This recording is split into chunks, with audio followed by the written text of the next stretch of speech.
Добрый день, я Васильева Валерия, ученица 7 класса 31-й школы. Сегодня у нас в гостях Валерий Охлопков. Добрый день. Добрый день. Вот, расскажите, почему вы стали именно археологом? Ну, вот эта профессия, она связана именно с изучением древности, то есть до письменной эпохи в основном считается. Но на современном этапе даже не просто до письменный период, археология изучает и там гигантский пласт именно истории, которые вот невозможно передавать какими-то там архивными документами, там разного рода постановлениями и так далее. Потому что мы в первую очередь изучаем именно повседневность человека, который не всегда древнего. Даже сейчас вот археология, это вот, например, даже начало 20 века, даже мы о ней вот знаем, какие даты были, какие исторические события были. Но их быт, то, чем они пользовались, использовали, какие вещи, мы о них там имеем на самом деле достаточно такие вот небольшие сведения. А что уж говорить про древность, то мы знаем только вот пару процентов от того, что на самом деле там было. Это действительно очень интересная профессия, которая вот позволяет раскрыть именно историю, не с помощью письменных источников. И слава богу, там для историков, там на практике после первого курса проводится вот археологическая вот эта практика проводится. И тогда я понял, что это действительно очень интересная профессия, и я хочу посвятить свою жизнь, все свое свободное время вот этой вот замечательной профессии. Очень интересное выражение есть, типа вот археология – это вот детективы прошлого, действительно. То есть по маленьким сокровенным данным мы собираем пазл повседневности той эпохи, которую мы изучаем. Проводим, грубо говоря, реконструкцию всех их гончарных традиций, их там быта, охоты, способы там прокормить себя и так далее. Вот, у вас есть некоторая часть рабочего времени, когда вы проводите на раскопках, и другая часть, когда вы проводите ее в лаборатории. Какая вам больше нравится и чем они, в принципе, отличаются? Как вы сказали, да, есть у нас полевая часть и лабораторная часть. То есть полевая часть это в основном у нас лето, там мы проводим за раскопками, проводим все всегда вот максимально сжатые сроки, как всегда, потому что лето у нас в Якутии короткое, на северах, в общем, оно короткое, и полевой сезон у нас там относительно небольшой. Если на Ближнем Востоке могут копать там буквально годами, то есть без перерывов особенных, посменная у них принцип работы, то у нас это всего лишь период от 3 до 5 месяцев. Поэтому мы всегда очень быстро стараемся все делать, приходим, быстренько раскапываем, находим то, что нам нужно, и идем дальше либо на другие участки разведки, стараемся забрать как можно больше, охватить пласт именно этой информации. То есть мы приходим, занимаемся изъятием, то есть и мы не всегда вчитываемся в контекст этого изделия, потому что вот это происходит уже в лабораторной части нашей работы. То есть мы пришли, раскопали, например, там какую-то могилу, а интерпретации мы примерно строим, говорим, контекст такой-то, берем там образцы на датировку, что-то на аналитику, что-то идет на генную аналитику, что-то идет на паразитологию, например, если это мы раскопали могилу человека. То есть мы сначала собираем много-много данных, и потом в лаборатории уже начинаем если проводить аналогию с пазлом, то мы сначала раскопка – это та часть нашей деятельности, когда мы просто в кучу собираем кусочки этого пазла и просто кидаем на стол. А в лаборатории мы уже начинаем собирать этот пазл по кусочкам. То есть оттуда-то какие-то датировки взяли, отсюда взяли какие-то споропыльцевой анализ, например, отсюда взяли паразитологию и начинаем уже собирать эти кусочки воедино, и для того, чтобы полная картина этого памятника нам представить ее. Мы ее обычно публикуем в этих рецензируемых журналах и можем выступать на конференциях с этими данными. А после всего этого, возможно, даже некая форма популяризации этой науки, то есть выходят какие-то научно-популярные видео, например, как в этом формате интервью, выходят какие-то что-то выходит на телевидении, что-то выходит в рамках статьи в газете. Но это все после того, как мы представили сначала научному миру наши материалы. Вот, о климате в Якутии Вам как-нибудь мешает вечная мерзлота и так далее для раскопок? Тут стоит оговориться на тему того, что климат Якутии, безусловно, он нам мешает, но, с другой стороны, благодаря этому климату у нас некоторые органические вот эти вот останки, они сохраняются благодаря этому. То есть, если мы там возьмем аналогию, например, там, сравним с Южной Сибирью, с Предуральем, то у них там подзолистые почвы и органика там совершенно в ужаснейшем состоянии. То есть из одной могилы могут там извлечь буквально пару костяшек человека той же эпохи, которую мы раскапываем, и мы там полный скелет можем изъять, какие-то органические элементы тоже могут остаться. А если говорим про севера, то там вот недавно была экспедиция Медвежьи острова, как бы остров Четырехстолбовой, и там органика удивительным образом сохранилась, даже деревянные вот вещи даже успели сохраниться, а им где-то вот 1500 лет, мы говорим про древнеберегоморскую культуру Бирмирк, так называемую. То есть холод нам способствует в каком-то мере, хоть и иногда усложняет нам саму работу, потому что нам нужно оглядываться на многолетнюю мерзлоту, которая как бы почва, там ее сложно пробивать местами, бывает, слишком сильно затвердевает. Но это, слава богу, благодаря нашим предшественникам, то есть там Светлана Александровна Федосеева, Юрий Алексеевич Мачанов, которые научились вот эти памятники в этих многомерзлотных почвах откапывать. Благодаря ним у нас есть своя методика. То есть в этих раскопок в таких вот условиях тяжелых. Вот Якутию же обычно называют как кладбище мамонтов. На своем личном опыте вы находили какие-нибудь останки от них на раскопках всяких? Останка мамонтовой плейстоценовой фауны, она там, конечно же, иногда находим, но они нам не сильно интересны, потому что археология это больше про изучение человека. То есть археология тесно связана именно с человеком. То есть, а мамонтами занимаются вот эти вот археозоологи, палеонтологи и так далее. Могу сказать, что называют кладбищем мамонтов, потому что, видимо, здесь они существовали там достаточно до позднего времени. То есть был ледниковый период, когда вот вся Евразия была там в таком толстом, лесотундры здесь были. То есть, можно сказать, такие редколесные вот эти вот поляны наподобие саванны, но было холодно. Было очень много так называемой плейстоценовой мегафауны. Это вот шерстистые носороги, те же мамонты, саблезубые тигры, саблезубые то-то, сё-то там и так далее, и пятое, десятое. То есть их было много, они здесь ходили и являлись там основным источником пищи для человека. Но потом наступило потепление, то есть переход от плейстоцена к голоцену, то есть в послеледниковый период. Мы сейчас живем в послеледниковом периоде. И у человека пропало вот этот вот их основной источник пищи, он начал пропадать, и потом вот человек начал сам тоже меняться.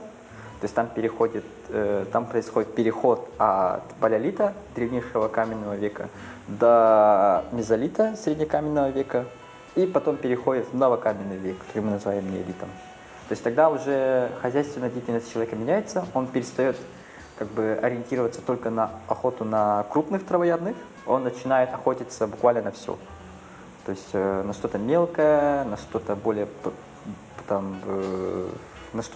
ловкое, наподобие тех же зайцев, чуть поменьше на оленей, и в основном охотиться начинает на лосей, потому что лоси, они последние крупные травоядные были, можно сказать, таким реликтом остались. И практически мы видим то, что неолитическое общество новокаменного века, оно приспособилось к охоте именно на этого лося. Но одновременно оно занималось и рыболовством, и охотой на более мелкую дичь, и у них появились там всякие ловушки, у них очень сильно начало развиваться рыболовство, у них появились луки и стрелы. Человек стал более таким универсальным с точки зрения пищевой цепочки. И вот эти мамонты, они остались как реликты прошлого, всякие бивни мамонта, всякое такое. У нас здесь в Бирюлехе, то самое кладбище мамонтов, Ну, там много теорий относительно того, почему это место стало вот таким вот кладбищем, колыбелью, можно сказать. Это одни говорят о том, что человек туда там просто трупы бросал, другие говорят о том, что мамонты там просто застревали и не могли оттуда выбираться. Ну, правду мы еще, видимо, не скоро узнаем. То есть из-за таких вот обстоятельств сложилось такое впечатление. А еще хочется добавить, что, возможно, это благодаря и той самой многолетней мерзлоте, что называют вечной мерзлотой, там, когда у нас сохраняются целые туши мамонтов, которых там даже образцы крови можно изъять, возраст которых там 15, 12, 20 тысяч лет, и которые сейчас пытаются как-то вот использовать их гены, чтобы возвратить этих самых мамонтов. То да, нам действительно с этим повезло. Но в своей практике, к сожалению, я не находил кости мамонта, но хочется отметить, что вот в 23-24 году мы занимались раскопками по улице Чернышевского, это вот в центре города, буквально, там, где вот старая городская баня была. И там мы изъяли огромное количество вот этого бивневого сырья. И, видимо, там была вот косторезная мастерская, и, видимо, там жил мастер-косторез, который классифицировался именно на обработке бивня мамонта. Он там прекрасные гребни из них делал, шахматные фигурки, всякие вот эти вот вещи. То есть вот активно продается вот бивень мамонта у нас еще вот там с 19 века как минимум. А вот на раскопках местное население активно участвует, и вовлекаете ли вы его как-нибудь на тех же раскопках, которые были на Чернышевского? Но мы всегда рады тому, что нам помогают местные, то есть они заинтересованные люди. Вот редко, конечно, но они и бывают. Есть пара у меня отличных примеров того, что вот приходит волонтер, он просто все лето вот нам помогает, нам содействует. Как бы нам помогает много органов на самом деле, потому что археология такая сложная профессия, особенно в Якутии, когда у нас большие проблемы с логистикой, там, чтобы добраться от точки А до точки Б, это не всегда в наших условиях, к сожалению, легко. Как бы там приходится пользоваться самолетами, вертолетами, вездеходами, квадроциклами. Там. Ну, вопрос транспорта у нас остро стоит, поэтому без содействия местного населения, без помощи, без их непосредственной помощи, мы там, абсолютно беспомощны, можно сказать. То есть мы приходим в места, в которые мы там смотрели там по картам, читали по книжкам, но у нас же нет представления о том, что это за место на самом деле. Оно есть только у местных. И мы очень часто прибегаем к помощи местных, там каких-нибудь старожилов, которые нам указывают на какие-то места перспективные.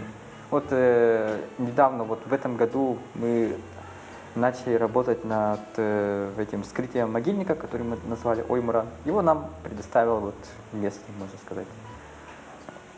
Александр Александрович нам предоставил, Филиппов дал нам наводку на то, что он нашел вот этот череп человека. Мы пришли и обнаружили совершенно восхитительный могильник, там, который датируется примерно 4-5 тысячелетием до нашей, 4-5 тысяч лет в общем могильнику этому. То есть возраст это 2 тысячи лет до нашей эры. То есть совершенно потрясающий могильник, очень много сопроводительного инвентаря, там наконечники каменные стрел, там обкладка лука сохранилась.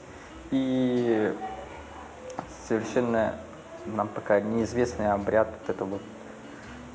который проводился там скелет лежал в антропологическом порядке один, а второй был вот в беспорядке.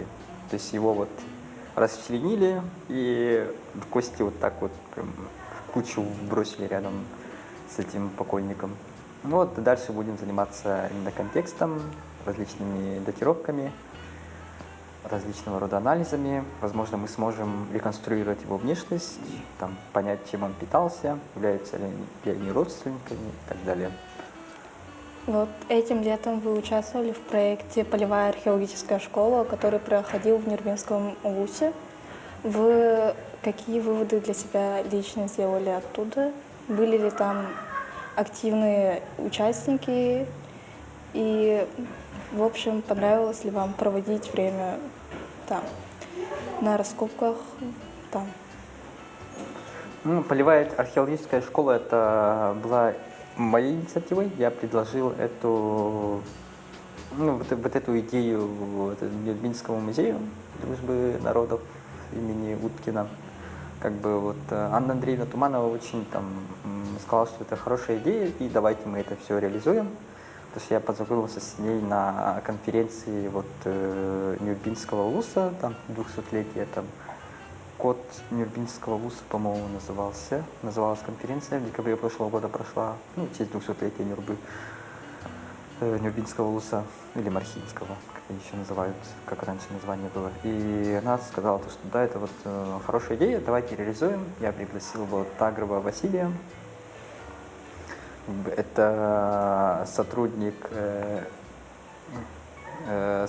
Института проблем физики, как бы, который является материаловедом, технологом, как бы довольно хорошо разбирается в керамике. Как бы, я с ним давно уже знаком тоже, и в этом направлении мы решили работать. То есть я сам по совместительству аспирант второго курса Алтайского госуниверситета, и тема моей диссертации это касается технических и технологических традиций белькачинской средненеолитической культуры, ну, по материалам Якутии. Как бы, и мы решили сосредоточить наше внимание в рамках полевой школы на керамику, то есть технологию производства, то есть показать детям, как лепили из глины, показать детям примерные места, где вот они должны быть. Это все делается не только для популяризации, но и там нахождение наших единомышленников, не обязательно археологов, не обязательно там материаловедов, вообще там и краеведов, историков, любителей, как бы учителей истории, там молодежь, которые вот там школьники, студенты, которые вот всерьез будут увлекаться вот археологией, ну желательно вот керамикой, конечно, вот чтобы найти нам следующее поколение вот керамистов уже вот воспитывать.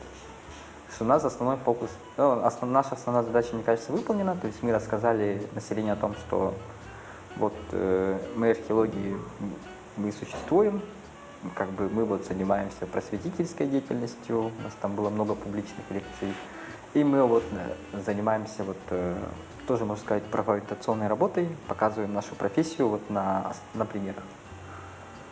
Но я считаю, с этой задачей мы вполне справились в рамках полевой археологической школы. И очень надеюсь, что это вот не последнее мероприятие в данном формате. Я надеюсь, что оно будет как бы таким вот импульсом, который породит такие вот археологические полевые школы там, в других местах. Ну, по Якутии, естественно. В центральной России, там, в Сибири такие практики, они довольно успешно вот внедряются. Вот, смотря на ваш личный опыт, у вас были какие-нибудь самые интересные, редкие находки? Ну, когда я уже в профессии 8 лет, как бы 8 лет стабильно уже там выезжаю на полевые работы, участвую в археологических конференциях, там тоже публикуюсь в рецензируемых журналах, как бы. И я бы сказал то, что вот все вот эти вот изделия, как бы вещи, там, материалы наши, они все являются очень ценными. Как бы они вот бесценны, потому что они защищены законом, федеральный закон 73 об охране объектов культурного наследия. Все то, что вот старше 100 лет, как бы это уже там под федеральную собственность попадает. То есть все, что мы находим, это собственность не муниципальная, не республиканская, а именно вот федеральная собственность. В этом плане практически все материалы, они ценные.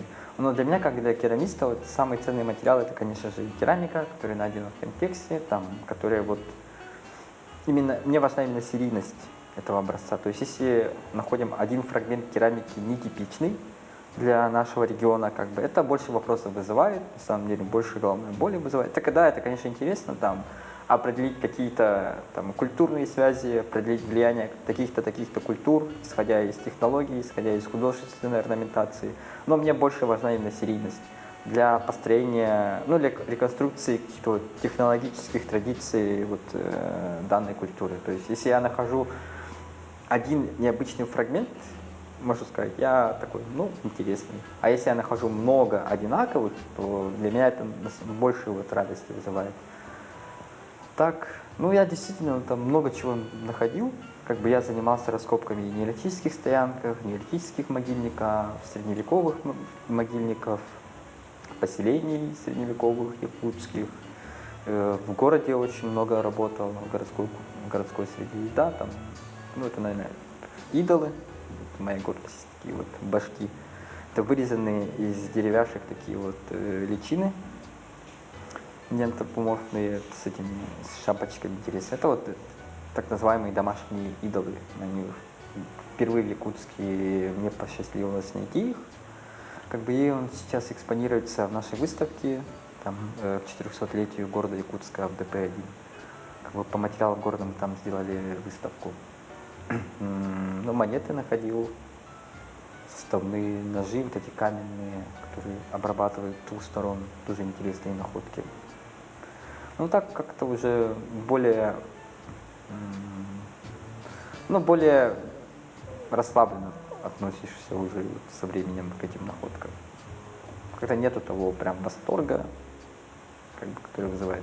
Но в лабораторных условиях, если замечаются там какие-то особенности, выявляются какие-то новые общие признаки, это на самом деле больше радости вызывает.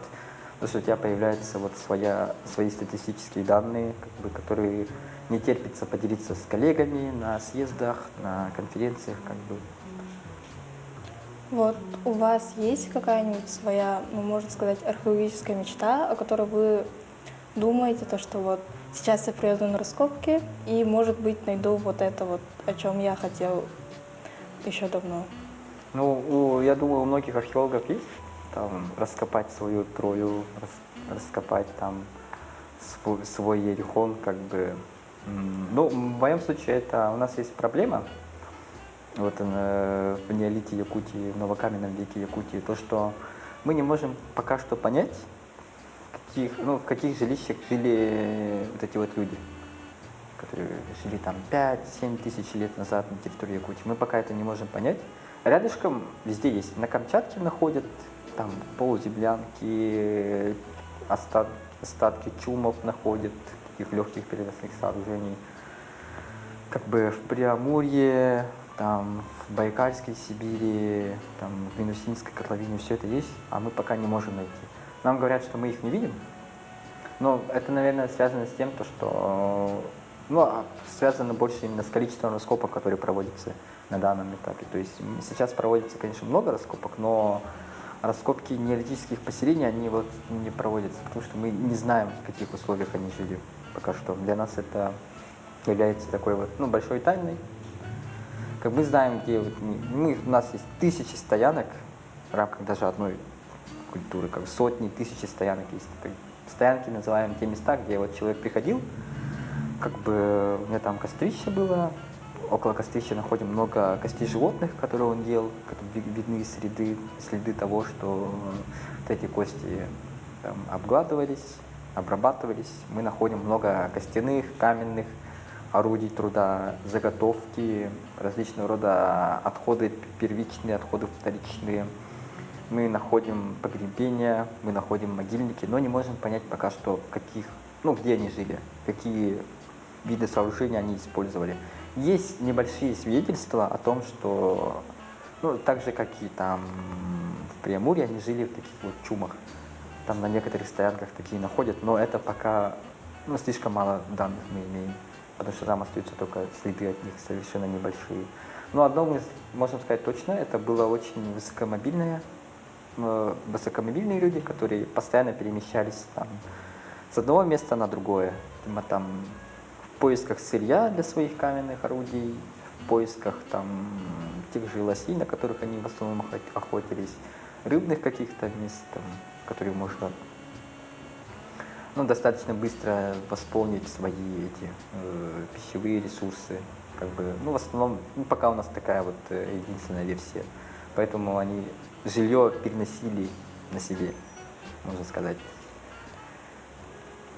Вот можете поподробнее рассказать о этапах, в принципе, фиксирования находок и так далее?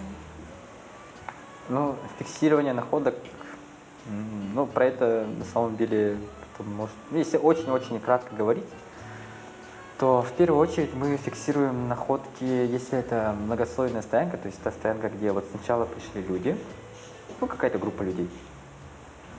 Они вот там оставили после себя много глиняных изделий, много каменных орудий, там поделали все это, оставили после себя там много вещей разных. Потом случается вот затоп, все это закупоривается, можно сказать, такими вот речными отложениями. И потом приходят еще люди, они тоже оставляют после себя вещи, потом происходит опять потоп и так далее. И вот это как слоеный пирог, вот это вот место, и мы называем такие вот многослойные стоянки. То есть мы делаем разрез, который мы называем стратиграфическим разрезом, и смотрим, так, вот этот слой, к нему приурочены такие-то, такие-то находки, и это будет его контекст. То есть мы сначала этот слой не трогаем, мы сначала строим сверху. То есть это стерильный слой, мы должны его пройти и обнажить именно те вещи, которые лежат в данном слое. То есть там, верхние слои вот этого пирога начинаем. Вот. Мы там находим вещь, мы ее фиксируем с помощью там, современных, там, делаем тахиометрическую съемку, делаем обычную, там, натурную съемку, можно сказать, можем делать 3D-моделирование, то есть нам технологии это позволяют, как бы снимаем с дронов, зарисовки делаем, как бы, и говорим, вот этот вот предмет найден на такой-то, такой-то глубине, делаем первичную атрибуцию, и уже тогда вот мы уже зафиксировали этот артефакт в этом слое, описываем этот слой, там говорим, пишем, гумусированный слой мощностью то-то, то-то, то-то, то-то, то-то, то-то. Там этот слой мы предварительно датировали таким-то, таким-то веком, таким-то, таким-то тысячелетием и относим примерно такой-то, такой-то к культуре по типологической атрибуции. Потом мы этот предмет берем. Если это очень что-то хрупкое, например, там что-то костяное, что-то деревянное, что-то такое прям, ну, которое нуждается в специальной обработке, мы, конечно же, занимаемся этим. Мы там для дерева используем там различные средства. Самое эффективное для дерева это ПЭК, полиэтиленгликоль. У нас в основе этого пролоид B52 делается, сколько я помню. И он закупоривает вот эту вот деревяшку и не дает воздуху его уничтожать изнутри. Поэтому мы уже сохранили эту вещь, как бы, и помещаем там в контейнер, например, какой-нибудь. Потом эту вещь мы там в ходе камеральной обработки еще раз обрабатываем, фотографируем, как бы делаем уже коллекционную опись, внимательно все это пишем, там различные мелкие детали. Потом все это выносится в отчеты, и эти отчеты потом служат нам материалами для нашей диссертации, для наших статей. Вот сейчас последний вопрос. Нравится ли вам в летнее время разъезжать там в дальние углы Якутии? Нравится ли вам вообще в дороге проводить время? Но, как бы сказать, мне на самом деле не очень нравится. Это всегда очень тяжело, когда ты на моторке едешь весь день, тебе надо собирать лагерь, как бы вот. Но это все вот ходит, ну это все как привычка становится. То есть для меня после 8 лет в археологии там совершенно, ну может я это пока не ощутил по-настоящему вот сложной дороги, которые вот зачастую бывает там много вот на Западе, когда совершенно нет дорог, там всякое такое как бы. Но приходится с этим мириться, к сожалению, в нашей профессии по-другому никак. Как бы хочешь, не хочешь, но ты будешь ездить, тебе все равно нужны данные для твоей диссертации, для твоего отчета. Как бы они все равно нужны. Так что меня никто не спрашивает, нравится мне это или нет. Как бы говорят, представить перед фактом, ты едешь туда-то, я такой, я же не буду спрашивать. Это же целых 1500 километров. Типа, я там буду сначала на тракторе, потом на танкере, потом на вертолете. Как бы меня никто не спрашивает. Вот вы единственный, наверное, кто спросил меня, это нравится мне это или нет. Я скажу, нет, не нравится. Как бы, ну, я думаю, мало кому это нравится. Как бы это, знаю, из тех издержек, которые, вот, к сожалению, есть вот в нашей профессии. Но без них никак. Я вот на самом деле мало людей знаю, которым это действительно нравится, как бы ездить 12 часов на тракторе, потом 20 часов на танкере, и потом еще на вертолете, как бы. Ну, мне кажется, таких людей достаточно мало. Вот. На этом все. Спасибо за интервью. Ну, вам спасибо, Всё. что пригласили. До свидания.